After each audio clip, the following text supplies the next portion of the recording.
Terre. Une planète de 4,5 milliards d'années en perpétuelle évolution.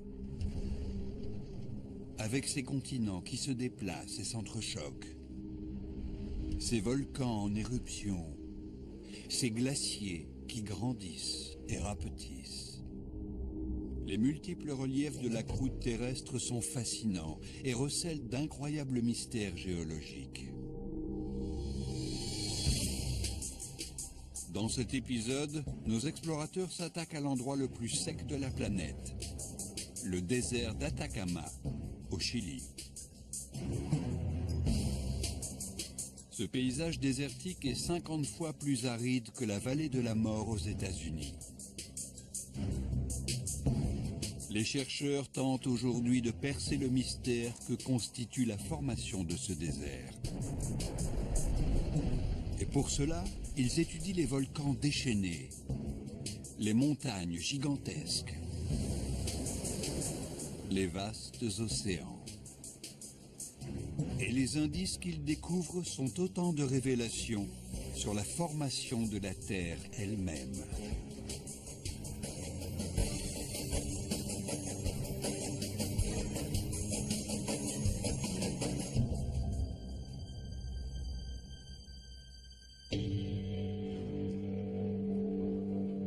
La Terre est une planète bleue recouverte d'eau. Mais dans cette région du nord du Chili, vous n'en trouverez pas une seule goutte.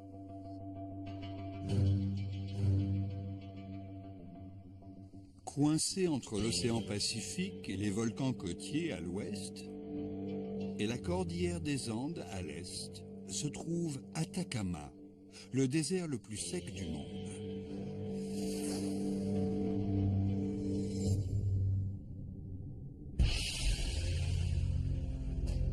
950 km de long et pas plus de 150 km de large en moyenne. Presque 5 fois la taille de la Belgique. La mission des scientifiques est de découvrir comment ce désert s'est formé.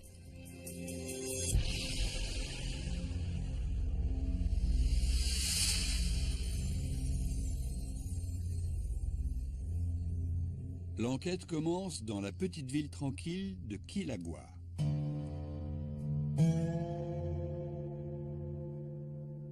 Cette improbable oasis borde la seule source de vie de la région. Un fleuve de 480 km de long qui s'écoule doucement des Andes jusqu'au Pacifique. C'est là que se trouve la station météorologique du gouvernement.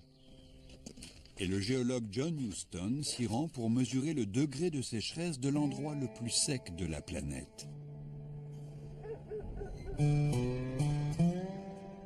Ceci est un pluviomètre. Il sert à mesurer le niveau de précipitation quotidien. Ah, d'accord. Pour Marisa Vera, chercheuse, c'est un travail qui réserve peu de surprises. Quel niveau de précipitation a-t-il enregistré? Au cours des 15 dernières années, moins d'1 millimètre par an. Moins d'1 millimètre par an? Oui, Tous les ans? ça c'est sur 3 ans. C'est incroyable. Exactement. En moyenne, il pleut donc moins d'1 millimètre d'eau par an.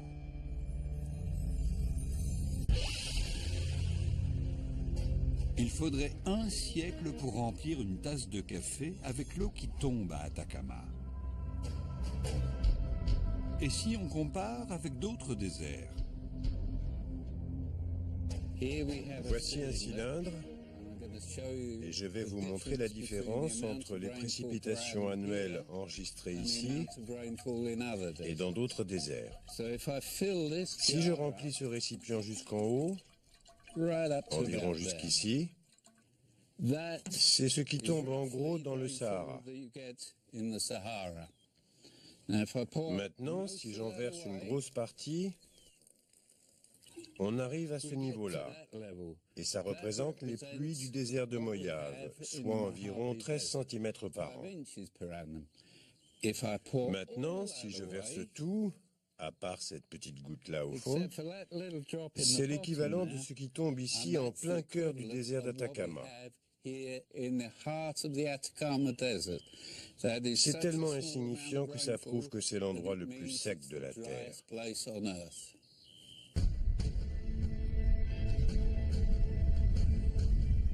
Afin de comprendre les causes d'une pluviosité si faible à Atacama, John Huston quitte l'oasis de Quilagua et s'enfonce dans le désert.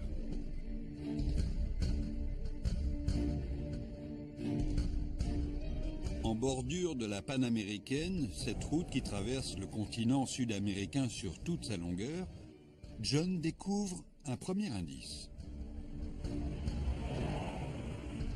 Nous voici donc sur le tropique du Capricorne. C'est l'une des latitudes les plus importantes du globe. Et c'est un élément déterminant si on veut comprendre pourquoi le désert d'Atacama se trouve ici.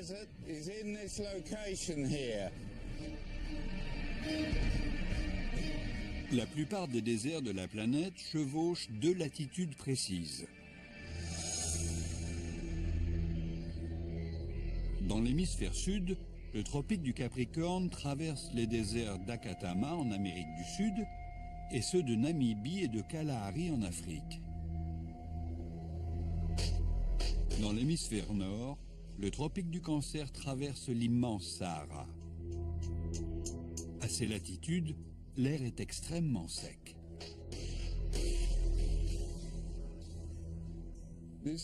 Voici un hygromètre tournant. Il sert à mesurer l'humidité relative de l'air.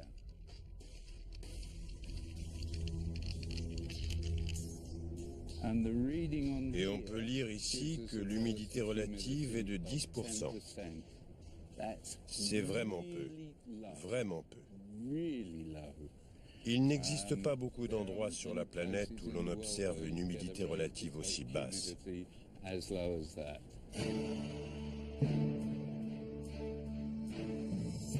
Au tout début du XVIIIe siècle, les scientifiques découvrent pourquoi l'air tropical est aussi sec. Les navires européens qui voyagent alors vers l'Amérique comptent sur les alizés pour faciliter leur traversée. Mais le météorologiste anglais George Hadley ne comprend pas pourquoi ces vents soufflent vers l'ouest alors qu'ils devraient souffler directement vers le nord.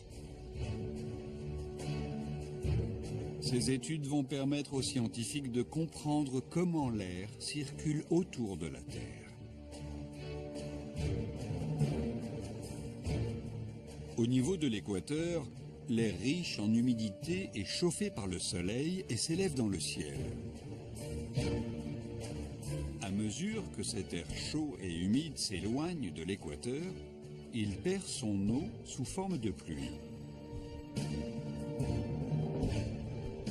Et quand il arrive à la latitude des deux tropiques, l'air a perdu pratiquement toute son humidité et il ne pleut pas sur les terres situées au-dessous.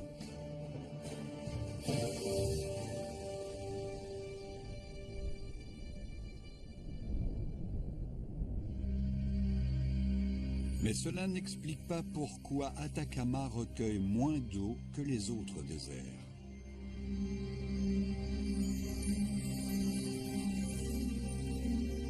Les scientifiques espèrent résoudre cette énigme en découvrant comment s'est formé le désert d'Atacama.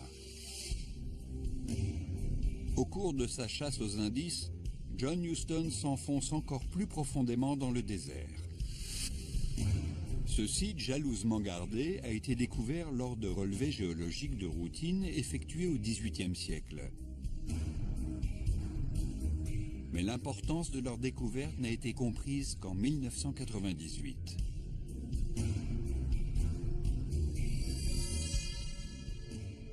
Cette bande de rochers est un indice capital sur la formation d'Atacama.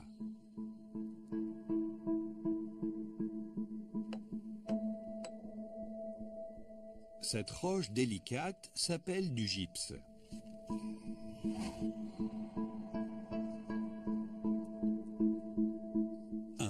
test suffit à prouver à quel point elle est fragile. Si je verse un petit peu d'eau dessus, vous verrez qu'elle se désagrège rapidement. C'est ce qui se passe en fait quand je verse de l'eau dessus, ça se dissout, ça se désagrège, voilà tout.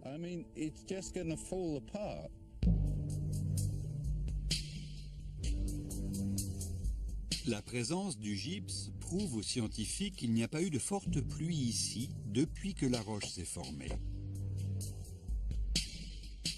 L'étape suivante est donc de la dater et de trouver à quel moment l'endroit s'est asséché.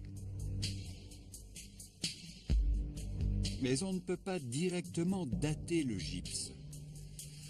Mais en analysant les fossiles des rochers environnants, on découvre l'âge impressionnant du désert. Atacama est vieux de 150 millions d'années.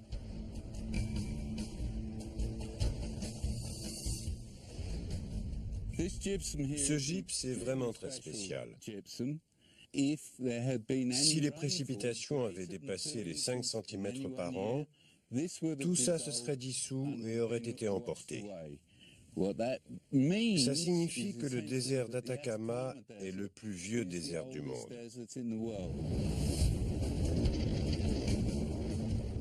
Pendant plus de 150 millions d'années, alors que les dinosaures prospèrent et disparaissent, tandis que l'Himalaya se forme et que l'homme poursuit son évolution,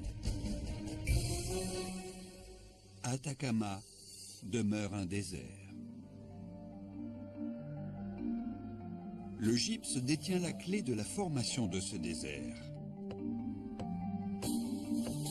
C'est un minéral tendre qui se forme non pas dans les déserts, mais dans l'eau. Le gypse existe à l'état boueux dans les mers tropicales, chaudes et peu profondes. Quand l'eau s'évapore sous l'effet de la chaleur, il se solidifie.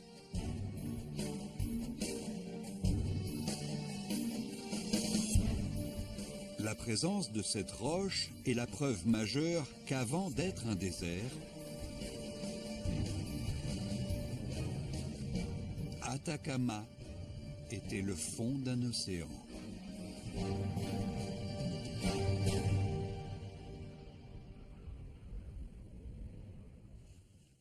Ce morceau de roche, à l'apparence insignifiante, indique que la totalité de ce désert était sous les eaux à une époque.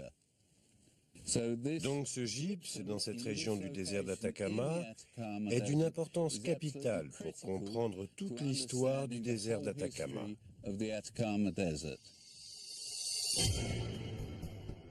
Jusqu'à maintenant, grâce aux preuves qu'ils ont réunies, les scientifiques ont trouvé quand et comment le désert s'est formé. L'emplacement d'Atacama, à proximité du tropique du Capricorne, signifie que l'air est sec et qu'il ne pleut pas. Les fossiles découverts dans une couche de gypse révèlent l'âge du désert. Le gypse, une roche qui ne se forme que dans l'eau, indique qu'Atacama était autrefois recouvert d'eau.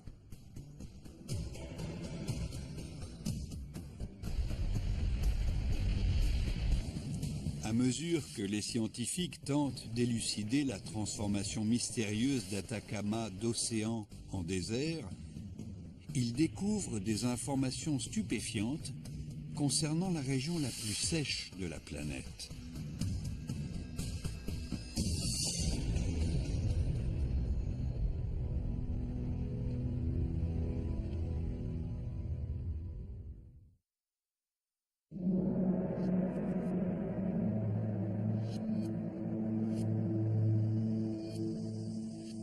Il y a 150 millions d'années, le désert d'Atacama constitue le fond marin d'un océan.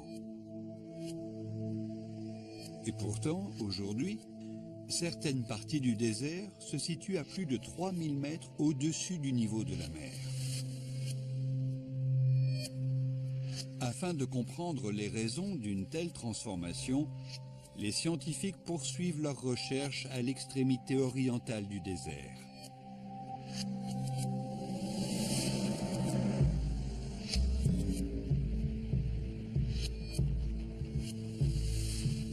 Ce paysage étrange est le plus vaste site géothermique de l'hémisphère sud. Nous sommes sur le site géothermique d'Eltasio. Vous pouvez constater que nous sommes entourés d'innombrables sources chaudes et de geysers. Il y a beaucoup de vapeur d'eau parce que l'air est frais et que l'eau est bouillante. Il y a donc beaucoup de vapeur et de sources bouillonnantes.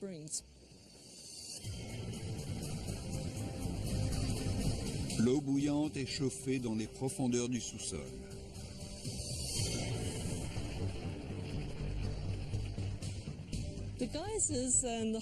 Les geysers et l'eau chaude que l'on trouve à Eltasio indiquent que le sous-sol est composé de roches en fusion. Et vous remarquerez aussi que plusieurs volcans entourent le site. Ici, la Terre est furieusement active. De la roche en fusion remonte jusqu'à la surface et forme des volcans. Les volcans impétueux et les geysers bouillonnants sont la preuve d'un processus mouvementé qui agite le sous-sol du désert.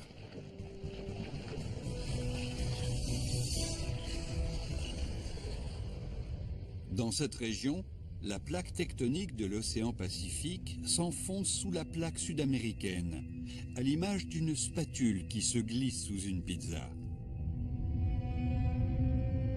Ce processus géologique s'appelle la subduction. Vous avez la plaque pacifique qui rentre en collision avec la plaque continentale. Comme la plaque océanique est plus lourde, elle glisse sous la plaque continentale. Et de ce fait, elle se réchauffe parce qu'elle atteint une profondeur de près de 100 km. Et du coup, elle entre en fusion. La zone critique s'appelle une zone de fusion. De la roche en fusion remonte alors vers la surface pour former les volcans en activité qui entourent le site géothermique d'Eltasio. Ce processus montre aux scientifiques comment le désert s'est extrait de l'océan. On trouve des indices supplémentaires de l'autre côté du désert.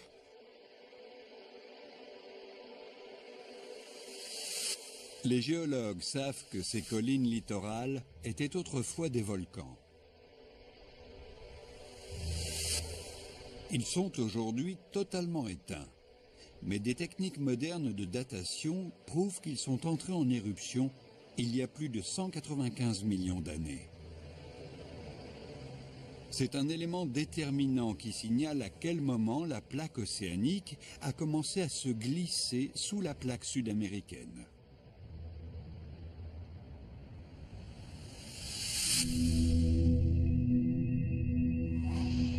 À cette époque-là, le désert et même la totalité du Chili sont sous les eaux.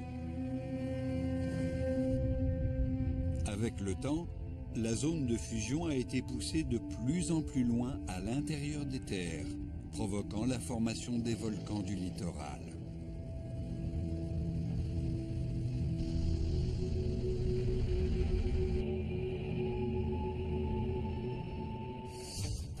À mesure que la zone de fusion s'infiltre sous le désert, une nouvelle croûte se forme.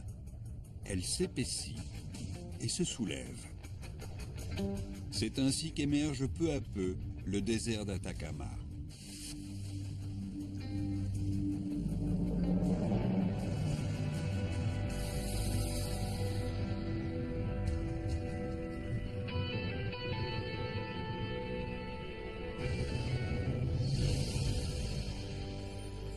Il y a 50 millions d'années, le même phénomène commence à soulever les Andes.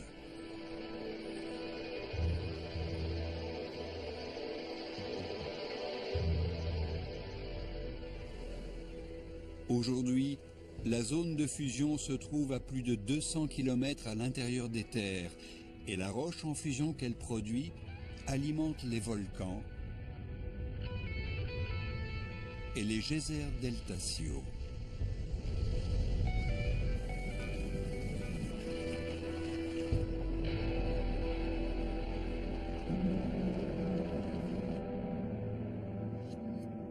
Mais en passant sous le désert d'Atacama, elle a fabriqué ceci. Chuquicamata, la plus grande mine de cuivre à ciel ouvert du monde. L'activité volcanique de la région a concentré le minerai de cuivre à cet endroit. Mais c'est le climat spécifique du désert qui l'a maintenu en place.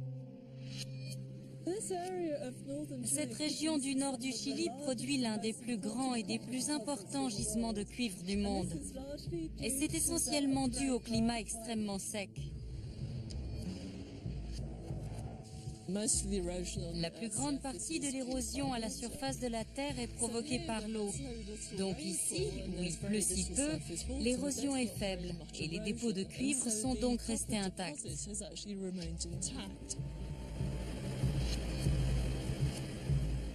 Résultat, cette étendue sauvage et désolée est l'une des régions les plus rentables de la planète.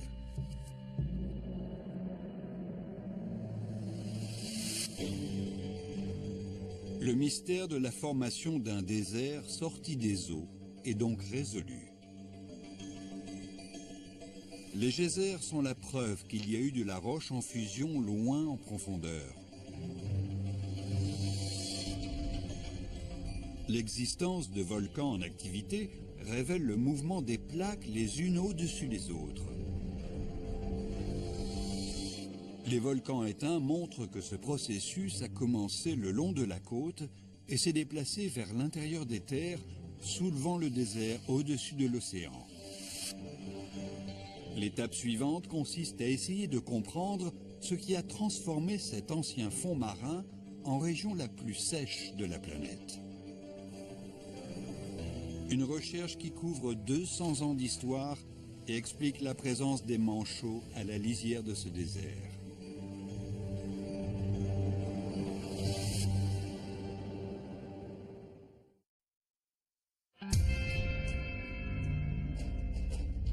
Le désert d'Atacama intrigue parce qu'il est l'endroit le plus sec de la planète. Par nature, les déserts sont arides. Mais Atacama est unique. Il est 50 fois plus sec que la vallée de la mort en Californie. Et ce n'est pas parce qu'il est plus chaud. À Atacama, il fait en moyenne 27 degrés dans la journée, alors que les températures dans la vallée de la mort grimpent jusqu'à 45 degrés.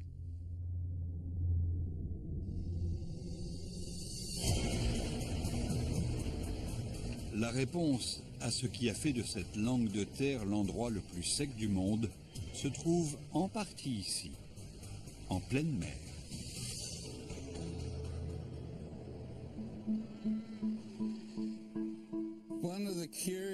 L'une des choses étonnantes concernant Atacama, c'est qu'on y voit des manchots. Les manchots, de toute évidence, aiment l'eau froide. Et c'est plutôt déroutant quand on sait que sur le rivage, il fait très chaud. En fait, la température de l'eau ici est d'environ 13 degrés Fahrenheit, alors qu'à terre, elle est d'environ 27 degrés.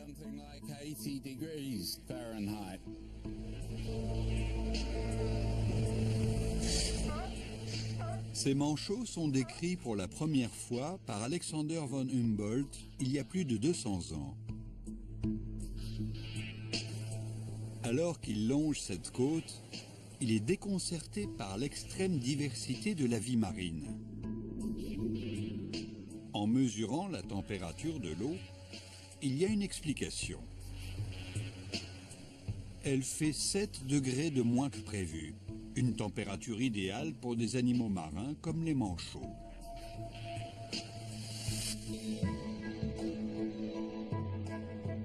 Des siècles plus tard, des météorologistes commencent à se demander si cette ceinture d'eau froide, appelée courant de Humboldt comme l'explorateur, ne serait pas la raison pour laquelle Atacama est devenue la région la plus sèche du globe.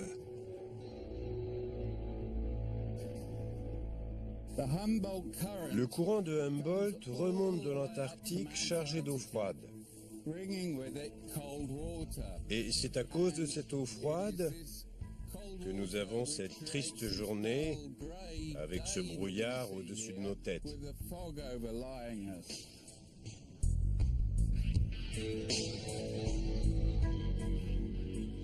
Ce courant provoque le refroidissement de l'air et par voie de conséquence, la formation d'une épaisse couche de nuages et de brouillard qui s'accroche au rivage. On sait que l'air chaud et sec descend vers les tropiques. Une fois arrivé au-dessus de la couche nuageuse, l'air chaud bloque les nuages chargés de pluie à basse altitude. Les météorologues appellent ce phénomène une couche d'inversion. Piégés à environ 900 mètres d'altitude, les nuages ne peuvent pas s'élever dans l'atmosphère pour répandre leur pluie sur les déserts de haute altitude. La couche d'inversion empêche l'humidité qui s'accumule au bord de la mer d'entrer dans les terres. C'est donc une des raisons pour laquelle ce courant de Humboldt contribue à la sécheresse du désert d'Atacama qu'on voit juste là-bas.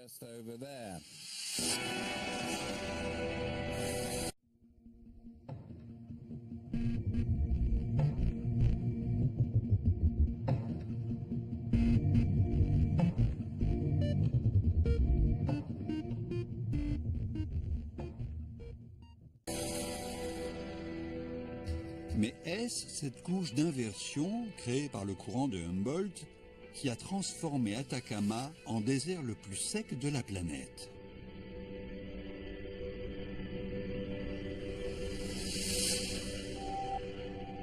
À l'extrémité nord du désert, dans une région désolée appelée Quebrada Aroma, la géologue Laura Evenstar cherche des indices pour résoudre cette énigme. Elle essaie de dater la période à laquelle s'est produite cette extrême sécheresse.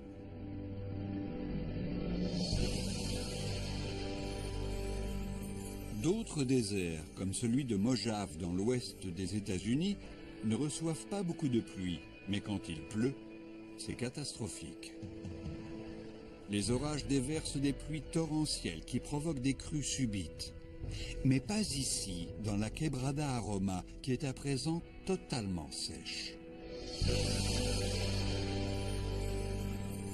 L'un des moyens de dater la dernière chute de pluie ayant provoqué une crue subite est d'essayer de trouver depuis quand les rochers n'ont pas été déplacés. Ce qu'on voit ici, c'est une démonstration miniature de ce qu'il se passe s'il se met à pleuvoir abondamment. Alors, voici la pluie.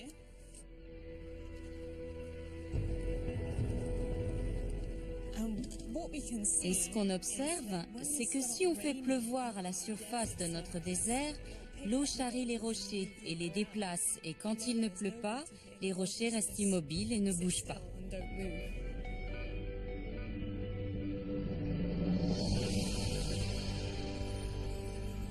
La surface de la Quebrada Aroma est jonchée de rochers. Et Laura les casse pour évaluer la date du dernier écoulement d'eau sur la région.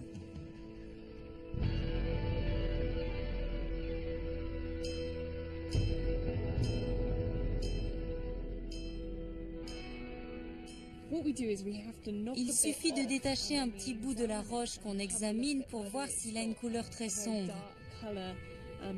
Et avec un peu de chance, on trouvera les minéraux noirs qu'on recherche.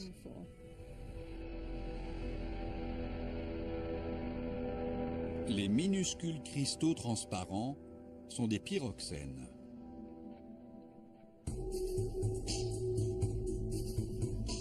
Ils ont une importance capitale parce que ce sont des horloges géologiques microscopiques. En effet, leur composition chimique se modifie au fil du temps quand ils sont exposés au rayonnement cosmique. Le Soleil ne produit qu'une infime partie du rayonnement qui frappe ce rocher. Le reste vient en majorité de toutes les étoiles qu'on voit la nuit dans le ciel. L'effet qu'elle produit sur le rocher, c'est en fait de le cuire, un peu comme un mauvais coup de soleil. Ça frappe le rocher et ça le cuit. À mesure que le rocher cuit sous l'effet des rayons cosmiques, les pyroxènes se brisent et produisent un gaz appelé hélium 3. On peut mesurer la quantité d'hélium 3 présente dans ce rocher. Et plus son temps d'exposition au rayonnement cosmique ou solaire aura été long, plus on en trouvera. L'hélium 3 est produit en quantité microscopique.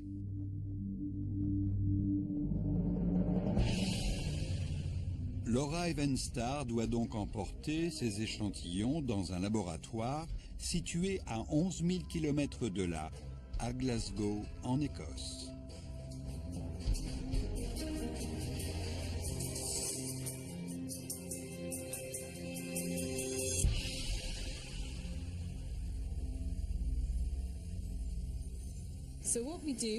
Voilà ce qu'on fait avec le laser. On le dirige sur l'un des réceptacles, comme ça, et on vaporise les cristaux.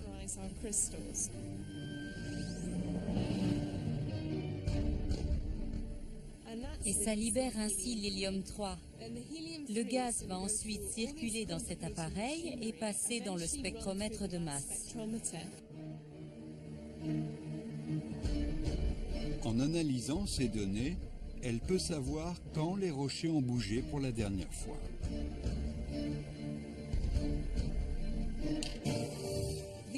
Le plus vieil échantillon qu'on ait trouvé a 23 millions d'années.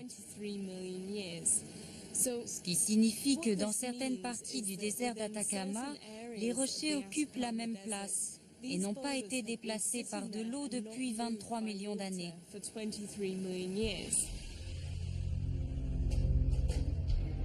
Le désert d'Atacama est donc l'une des plus vieilles étendues du monde demeurées intactes. Ces rochers étaient là avant l'apparition de l'homme sur Terre. Ils sont incroyablement vieux.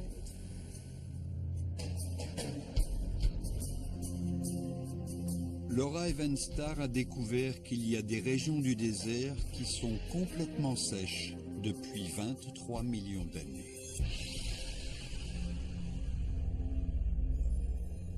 Cette date est une information capitale pour notre enquête, parce qu'elle correspond à la naissance du courant de Humboldt.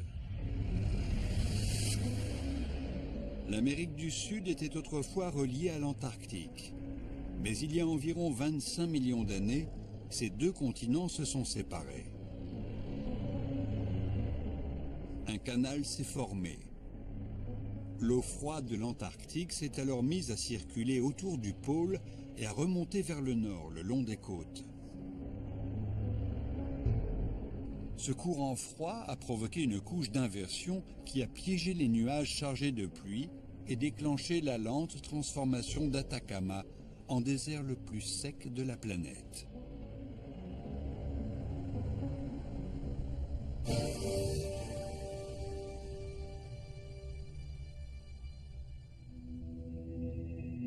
Mais le courant de Humboldt n'est pas le seul responsable. Curieusement, pour découvrir comment ce désert est devenu si sec, il faut à présent explorer l'un des endroits les plus humides de la Terre. Car de l'autre côté d'Atacama se trouve l'Amazonie. Mais les pluies abondantes de la forêt tropicale n'atteignent jamais le désert. Et la raison est simple. Entre l'Amazonie et le désert d'Atacama s'élève la gigantesque cordillère des Andes. Des preuves géologiques évidentes suggèrent que les Andes se sont élevées suffisamment haut il y a environ 10 millions d'années, pour empêcher toute pluie d'atteindre le désert. On appelle ça un effet parapluie, et c'est l'ultime facteur qui a fait d'Atacama la région la plus sèche de la planète.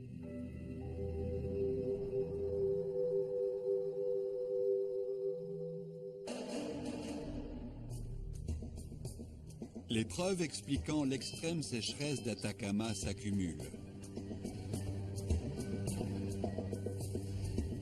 Le courant de Humboldt crée un système météorologique qui empêche toute pluie. L'hélium 3 dans les rochers montre que le processus de dessiccation a commencé il y a 23 millions d'années. L'élévation des Andes, il y a 10 millions d'années, l'a rendu encore plus sec. L'enquête semble arriver à son terme. Atacama est une région désertique où il ne pleut quasiment jamais depuis des millions d'années. Mais quelque chose vient soudain contredire cette conclusion. De petits fragments de pierre révèlent qu'une ancienne civilisation a vécu ici autrefois. Comment des hommes ont-ils pu vivre dans le désert le plus sec de la planète ?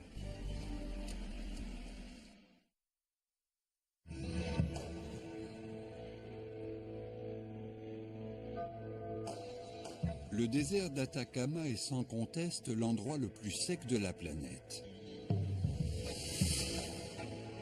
Après avoir rassemblé suffisamment de preuves, les scientifiques pensent qu'il en est ainsi depuis des millions d'années.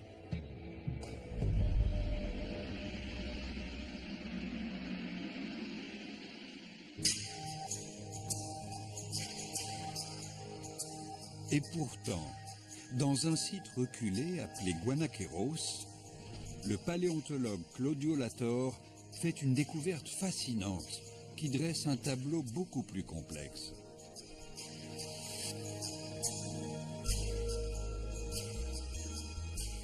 C'est une découverte extraordinaire.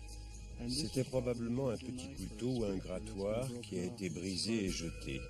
Il coupe peut-être encore. Pour un œil non averti, ça ressemble à un simple éclat de pierre. Mais Claudio Latorre voit bien qu'il a été travaillé et transformé en outil. Et il en a trouvé des centaines comme ça. C'est la preuve que des hommes préhistoriques ont vécu autrefois ici. Il ne s'agit pas d'un campement temporaire, c'est un endroit où les gens habitaient et travaillaient. Ils utilisaient les pierres pour en faire des objets et exploitaient cet environnement en utilisant les ressources qu'ils avaient sous la main.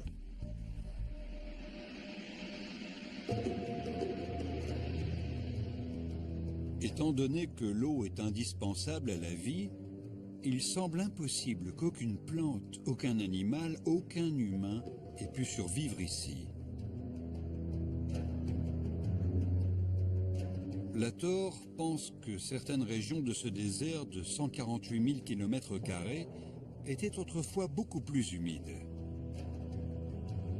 Et ça ne remonte pas à des millions d'années, mais à une époque où l'homme avait déjà fait son apparition sur Terre. En 1997, Claudio Latorre se lance à la recherche de preuves.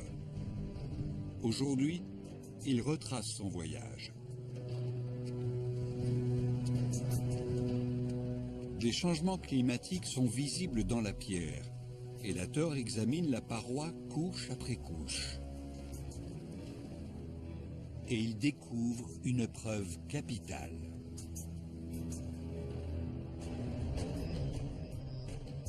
C'est là que l'histoire devient intéressante.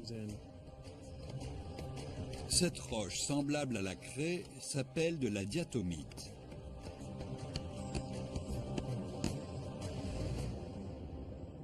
Elle est faite de restes écrasés d'algues bleues fossilisées, des formes de vie microscopiques qui ne vivent que dans l'eau douce. Ce que cette pierre nous dit, c'est qu'il y avait ici une zone humide.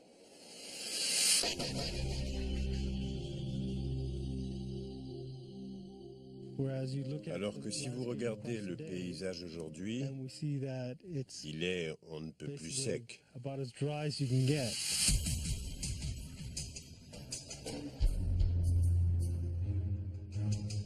Et pourtant, il y a bien longtemps de cela, il y avait de l'eau à la surface de ce désert. L'étape suivante pour la Thor est de déterminer à quelle époque. La datation par le carbone 14 est l'une des méthodes les plus précises de datation. Mais pour l'utiliser, il faut des échantillons d'origine organique. Claudio Latorre passe alors le désert au peigne fin. Notre méthode de travail consiste à fourrer notre nez dans le moindre petit trou, la moindre crevasse qu'on peut trouver. Quand on a découvert cet endroit, on n'en croyait pas nos yeux.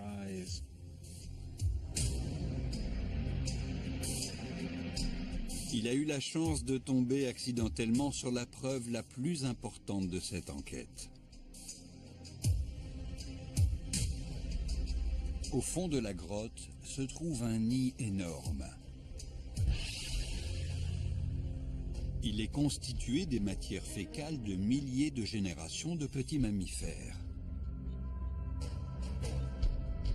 La taille et la forme des crottes indiquent à Latorre que ces animaux sont des rats chinchillas.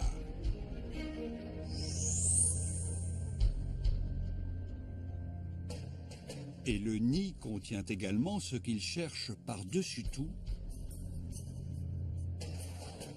de la matière organique. Quand on a découvert le site, l'une des découvertes les plus excitantes qu'on ait faites, c'est que le nid était plein d'herbes. Maintenant, regardez autour de vous aujourd'hui et dites-moi d'où vient cette herbe. On a su immédiatement qu'il y avait eu un changement radical de végétation. Cette herbe a l'air aussi fraîche que si elle avait été ramassée la veille. Mais quand Latorre date l'herbe du nid par le carbone 14, il découvre quelque chose d'incroyable. L'herbe a plus de 11 000 ans.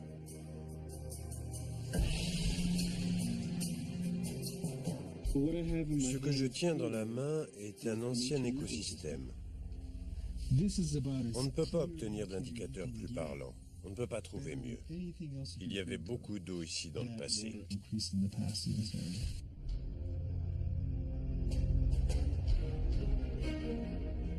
Le nid est la preuve formelle qu'il y avait bien des plantes et des mammifères ici, et qu'il n'était pas tout seul.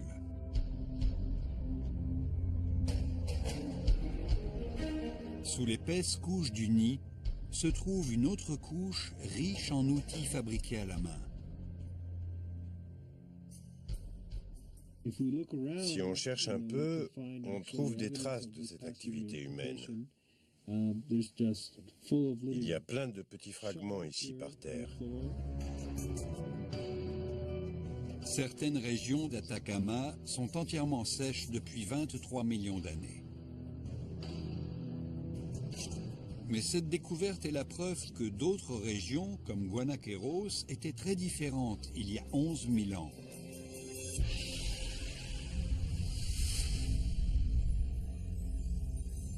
Il s'agit d'un instantané fossilisé d'un écosystème différent qui revient un instant à la vie.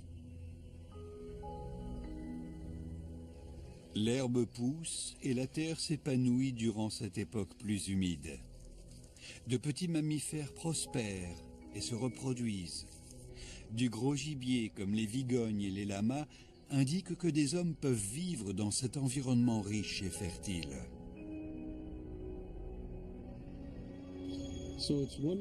C'est formidable de savoir qu'en regardant à l'intérieur de quelque chose d'aussi banal qu'un nid de rongeurs, on peut trouver des indices qui vous permettent de comprendre la colonisation humaine passée du désert d'Atacama. C'est un exploit, compte tenu de l'aridité du climat aujourd'hui.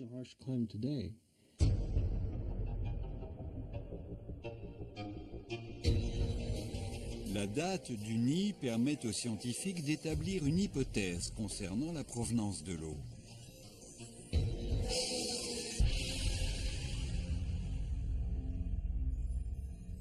a 11 000 ans, c'est la fin de la dernière période glaciaire.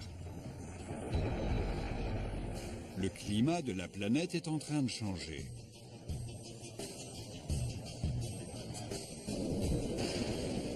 La pluie tombe en abondance sur les sommets des Andes et descend en rivière jusqu'au désert. Dans certaines régions, ces rivières se rassemblent et forment des terres humides. Dans d'autres, il n'y a pas d'eau et la Terre reste identique à ce qu'elle a toujours été depuis des millions d'années. Mais à peine 1000 ans plus tard, le climat change à nouveau.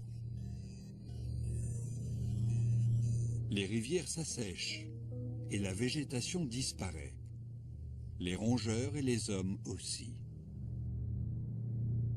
Aujourd'hui, la moindre goutte d'eau est absorbée par la terre desséchée. Claudio Latorre nous montre à quelle profondeur elle se trouve désormais. Juste pour vous donner une idée des changements qui se sont produits depuis l'époque des terres humides, voici une petite expérience que nous pouvons faire. Ceci est un puits dans lequel je vais faire tomber ce caillou et je vais compter. Nous allons voir combien de temps il met pour atteindre l'eau.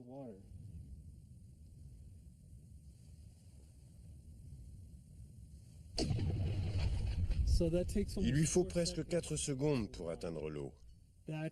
La nappe phréatique est aujourd'hui à 60 mètres sous terre. C'est à peu près aussi sec que ce que l'on appelle un désert absolu. Pas de flore, pas de faune, rien.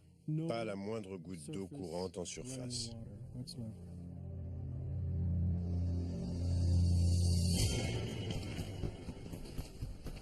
Les recherches concernant l'endroit le plus sec de la planète ont pris une tournure surprenante. La présence d'outils prouve que des êtres humains ont vécu ici. La diatomite indique que le climat a été plus humide à une époque.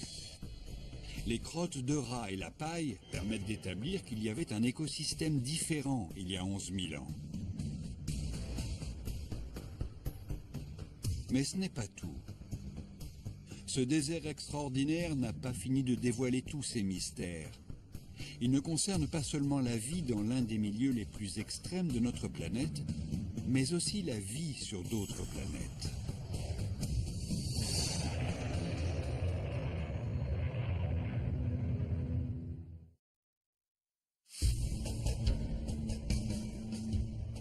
Aujourd'hui, les scientifiques pensent qu'Atacama n'a jamais été aussi sec. Et ils cherchent à savoir s'il ne reste vraiment plus aucune trace d'eau dans ce désert.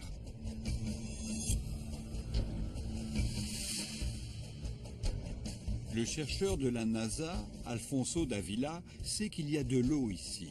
Il y a de grandes chances pour qu'il y ait aussi de la vie.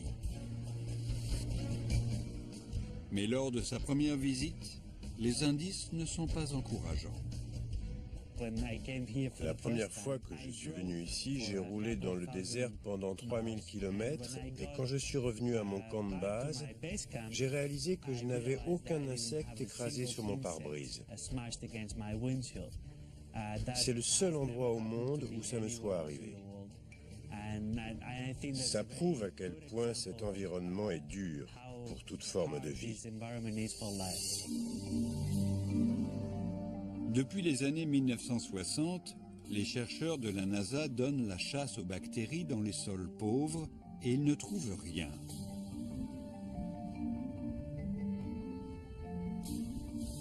Jusqu'en 2005, date à laquelle ils découvrent cet étrange paysage blanc.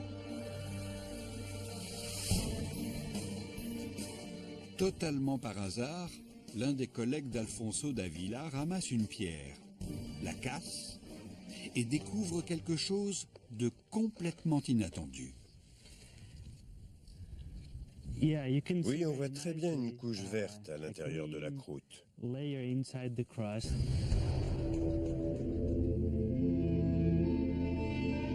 Sous le microscope, la présence de cette tache vert pâle n'a qu'une signification. À notre grande surprise, on voyait un micro-organisme vert vivant à l'intérieur de la roche. Ça a vraiment été une grosse surprise, car personne ne s'attendait à trouver des micro-organismes en plein milieu de l'endroit le plus sec de la planète. Totalement par hasard, il découvre la vie cachée à l'intérieur d'un caillou. Ce minéral, c'est du chlorure de sodium, connu aussi sous le nom de halite. C'est un minéral très commun dans le désert d'Atacama et on le trouve aussi dans toutes les cuisines du monde puisque c'est exactement le même sel que nous utilisons pour accommoder notre nourriture.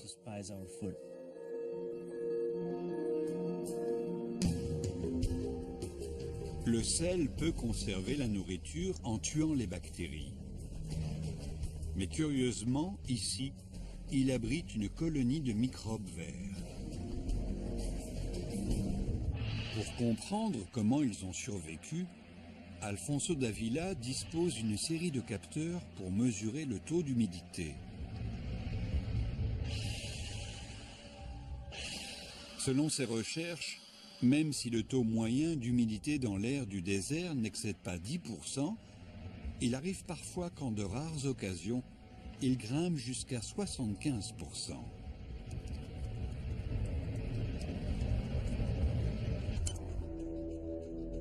Cette croissance momentanée en vapeur d'eau est la seule source d'humidité. Et c'est cette eau-là qui permet à la vie de résister. La caractéristique principale du sel est sa capacité à extraire les vapeurs d'eau de l'atmosphère et de fabriquer une solution liquide à l'intérieur de la roche. Tandis que le sel absorbe l'humidité présente dans l'air, les microbes utilisent la roche pour se procurer de l'eau. La vie est très résistante. Elle est très flexible et elle est capable de s'adapter aux conditions les plus extrêmes de la planète.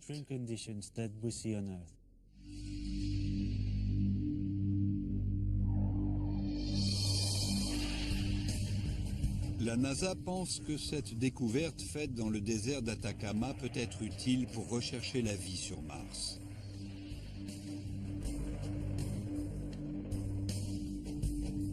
En 1976, la sonde Viking détecte la présence d'eau dans la fine atmosphère de Mars.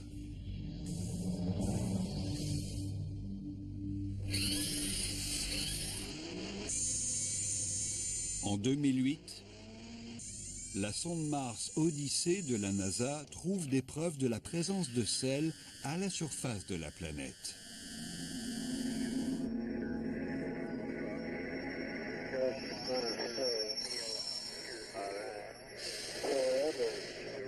Alors, quand les hommes parviendront enfin à aller sur Mars, ils ne chercheront plus la présence de la vie à la surface du sol martien, mais à l'intérieur des roches.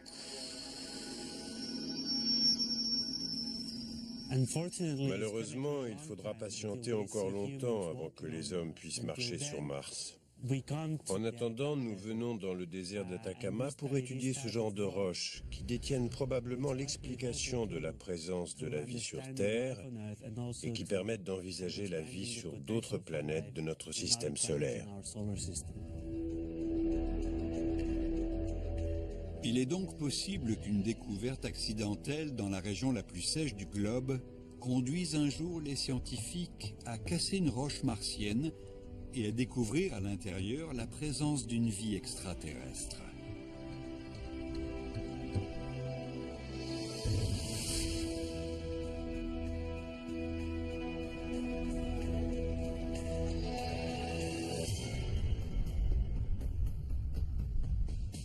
Les recherches menées pour comprendre comment s'est formée la région la plus sèche de la Terre ont dévoilé l'histoire impressionnante de ce désert. Une histoire qui s'étend sur 150 millions d'années. Le gypse, une roche qui se forme dans l'eau, prouve que ce désert a été autrefois le fond d'un océan. Les geysers révèlent la présence, dans les entrailles de la Terre, d'une intense activité volcanique qui a soulevé Atacama au-dessus de l'océan. De petits cristaux de pyroxène indiquent que dans certaines zones, le désert est devenu totalement sec il y a 23 millions d'années. Les nids de rats sont la preuve qu'une petite poche de vie a prospéré en plein désert à la fin de la dernière période glaciaire. Des micro-organismes verts dans le sel démontrent que même ici, la vie parvient à résister. Aujourd'hui, cet endroit est unique au monde. C'est un désert absolument parfait et les recherches concernant sa formation permettent d'éclairer d'un jour nouveau d'autres chapitres de l'histoire de la formation de la Terre.